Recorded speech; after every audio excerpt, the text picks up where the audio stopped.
അമ്മ Valentine's day ഒക്കെ ഇല്ലയോ, അപ്പഴന്ന് ഗിഫ്റ്റ് ഒക്കെ കിട്ടുമല്ലോ. പിന്നെ വാലന്റൈൻസ് ഡേ നല്ല ഓർമ്മയുള്ള ആളാ നിന്റെ അപ്പൻ. എൻ്റെ ബർത്ത്ഡേ പോലും കഴിഞ്ഞ ബർത്ത്ഡേ ഇതുവരെ വിഷ് ചെയ്തിട്ടില്ല, പിന്നെ ഇനി വാലന്റൈൻസ് ഡേ. പിന്നെ ഞാൻ ആലോചിക്കുന്നുണ്ട് ഈ വാലന്റൈൻസ് ഡേ ഓർപ്പിക്കാനായിട്ട് ഒരു മുമ്പേ നമുക്കൊരു പണി ചെയ്താലോ എന്ന് ഞാൻ ആലോചിക്കുന്നുണ്ട് കേട്ടോ. ഇന്നൊരു ഐഡിയ ഞാൻ കണ്ടുപിടിച്ചിട്ടുണ്ട്, നമുക്കതൊന്ന് ചെയ്ത് നോക്കാം. അത് വർക്കൗട്ട് ആവുകയാണെങ്കിൽ നാളെ വാലന്റൈൻസ് ഡേ ആണെന്ന് ഓർമ്മയും വരും, ഗിഫ്റ്റും കിട്ടും.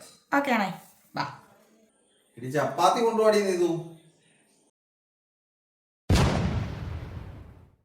എങ്ങനെയുണ്ടെന്റെ ലവ്? ഇതൊരു പൊളിക്കും. ഇന്നത്തെ സ്പെഷ്യലാ. ഇന്നത്തെ ബീഫ് കറിയാണോ?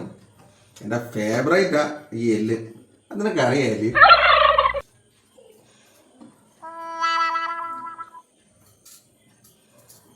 എന്റെ ലവ് നല്ല ബീഫ് കറി അടി. നല്ലൊരു നിനക്ക് പ്രത്യേക കൈപ്പുണ്യം ഈ ബീഫ് കറി കൊണ്ടാകും.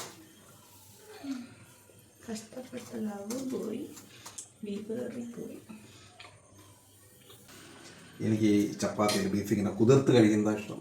എന്തോ ടേസ്റ്റ് അത്, ടേസ്റ്റ് അത് പൊളിയാട്ടോ. എങ്ങനെ ഇരിക്കുന്നു? കുഴപ്പമില്ലമ്മേ, ആരാ ഒപ്പടെ വഹിച്ചിടല്ലോ.